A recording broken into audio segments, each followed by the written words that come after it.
Vamos a revisar un valioso texto del filósofo griego Plutarco de Queronea, titulado Sobre cómo se debe escuchar. Este libro forma parte de su magna obra Moralia. Plutarco resalta mucho la importancia de saber escuchar, pues gran parte de lo que uno hace es porque antes lo ha oído de alguien o lo ha escuchado de otro. Por eso dice Genócrates mandaba poner a los niños antes que a los atletas, fundas a las orejas, pues estos se deformaban las orejas con los golpes y aquellos, en cambio, sus caracteres con los discursos, y les aconsejaba que se protegieran de los malos discursos.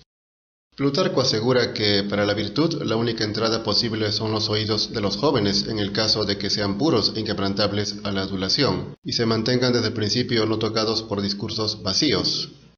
Lo ideal sería que desde que nazcan estén rodeados de un ambiente tranquilo, donde emanen buenos consejos, y sobre todo buenas costumbres, que sin duda influirán directa o indirectamente en el niño, y cuando empiecen a hablar y a escuchar, que solo oigan aquello que esté bien, que sea compatible con la buena filosofía, que luego le hagan ser una persona de bien. Pero esto no es fácil porque lo que más abunda son malos discursos, palabras vacías que solo buscan halagar, hacer sentir bien, el placer, como antes hacían los sofistas, indica. Las conversaciones y pláticas de la mayoría de los sofistas no solo se sirven de las palabras como tapaderas de sus ideas, sino que también ellos, endulzando la voz con ciertas modulaciones y con salamerías y resonancias, enloquecen y agitan a sus oyentes, proporcionándoles un placer vacío y recibiendo a cambio una fama más vacía todavía. Los sofistas, o todo aquel que tiene por objetivo caer bien y agradar, más que decir la verdad, es un peligro para la educación de cualquier chico, sobre todo para los niños.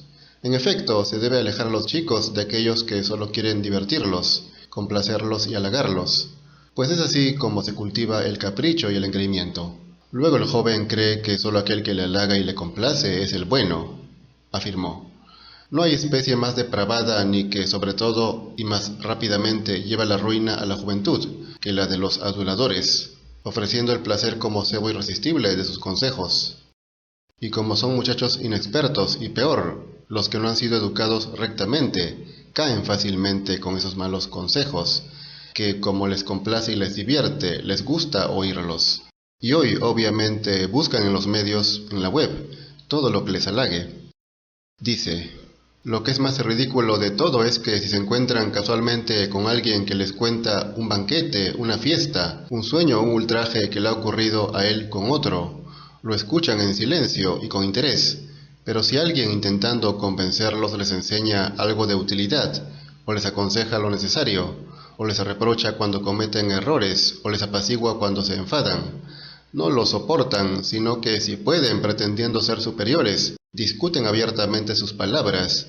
Si no lo consiguen escapándose, cambian a otras conversaciones y vaciedades, llenando sus oídos como vasijas de mala calidad y rotas de todo tipo de cosas más que de lo necesario.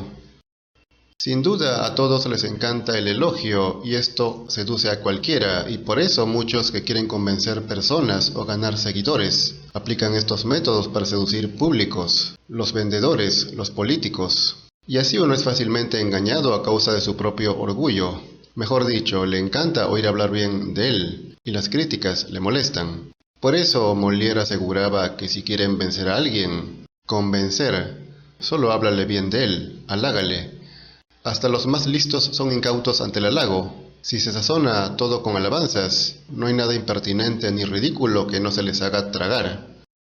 De manera que es fundamental aprender a escuchar, saber qué escuchar, a quién oír. No puede ser a cualquiera, sobre todo cuando se es menor, pues lo que uno oye en sus primeros años, en la infancia, es lo que más deja huella y lo que más define su manera de ser. Y tan importante como los discursos que se oyen son las palabras que se hablan. No son iguales, ni similares, ni proporcionales, advierte. La mayoría se ejercita en hablar antes de acostumbrarse a escuchar, y creen que de las palabras existe un aprendizaje y una práctica. En cambio, de la acción de escuchar, creen que también los que la utilizan de cualquier forma sacan provecho.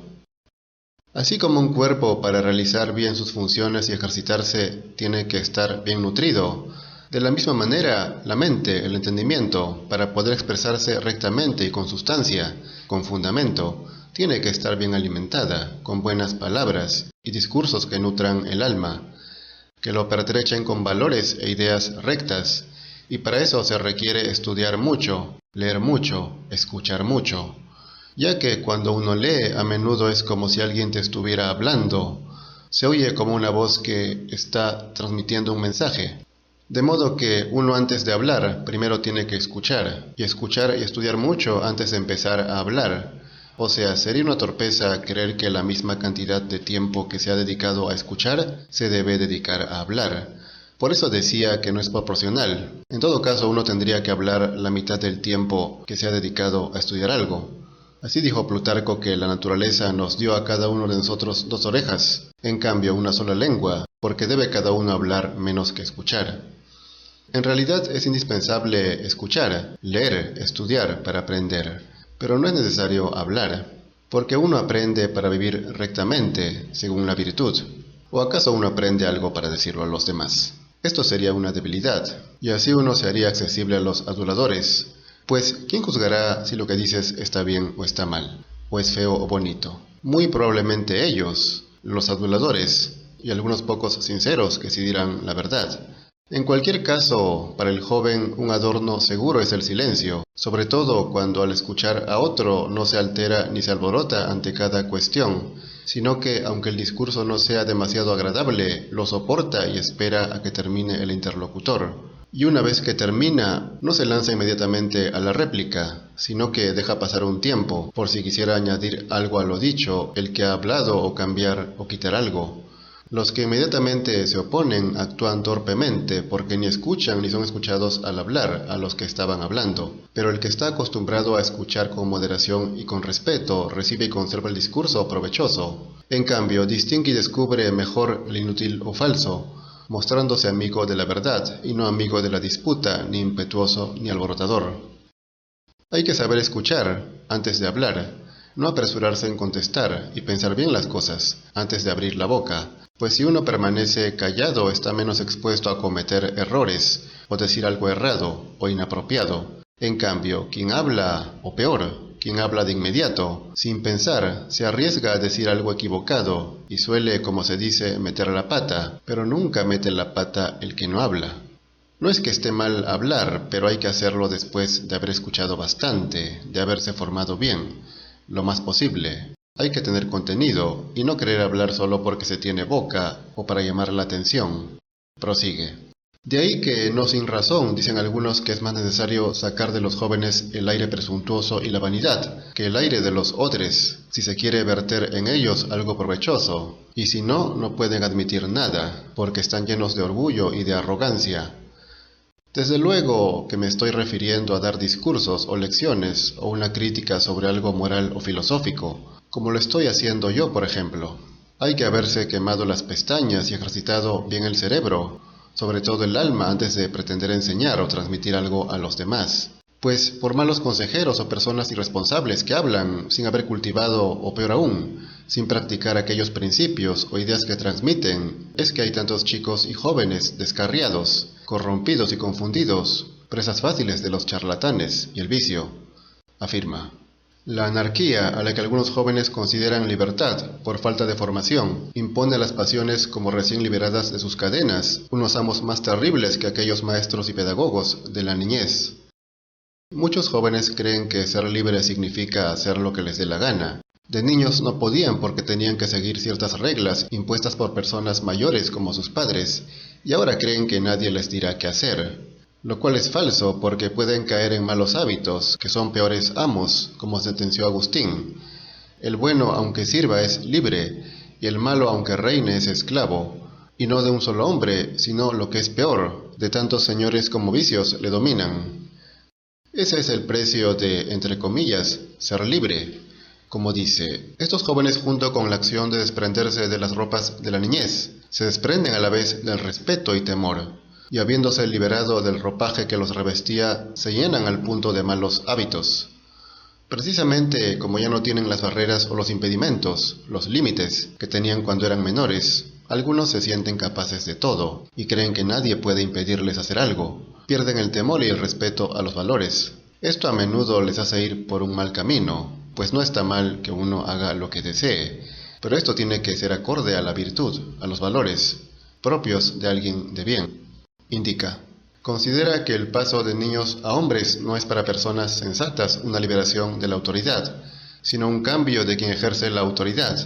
En lugar de una persona a sueldo o conseguida con dinero, aceptan como guía divino de su vida a la razón, a cuyos seguidores solo es justo considerar libres.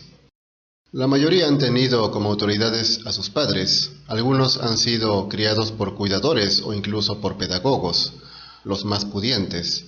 Según cómo y por qué clase de personas hayan sido criados, tomarán buenas o malas decisiones, según cómo haya sido formado su razonamiento, su mente, las ideas que tenga, su razón. Solo esta es fuente de libertad o de esclavitud. Prosigue: pues únicamente aquellos que han aprendido a desear lo que deben, viven como quieren, pero en los impulsos y actuaciones desenfrenadas e irracionales hay algo innoble. La educación es la clave para tener una razón bien constituida, pues no solo importan las ideas, sino que más importan las costumbres, los actos, es decir, que se apliquen esas ideas. Si desde chico uno se acostumbra a vivir según la virtud, luego será fácil seguir ese camino. Desde luego que importa bastante quién fue el que los crió. Si esta persona que cuidó al chico y fue su autoridad tenía buenas costumbres, pues no solo hay que hablar, sino ante todo aplicar. Sentenció Séneca: el camino es largo a través de los preceptos, pero breve y eficaz a través de los ejemplos. Los padres o aquel que se encarga de educar tiene que dar el ejemplo. Aseguró Plutarco que es necesario que los padres, con su conducta intachable y haciendo todo lo que deben, se ofrezcan a sí mismos como ejemplo claro para sus hijos, para que mirándose en la vida de estos como en un espejo, se aparten de las obras y palabras vergonzosas. Pues los que caen en las mismas faltas que reprenden a sus hijos, que yerran, no se dan cuenta de que se convierten en acusadores de sí mismos en nombre de aquellos. Por desgracia, muchos padres prefieren mantener sus malas costumbres, a pesar de tener hijos a quienes tienen que dar el ejemplo de virtud, ética y moral. En todo caso, no deberían tener hijos si no están capacitados moralmente para criarlos. Lamentablemente muchos los tienen y así el mundo continúa de una generación a otra, siendo cada vez más decadente, degenerándose.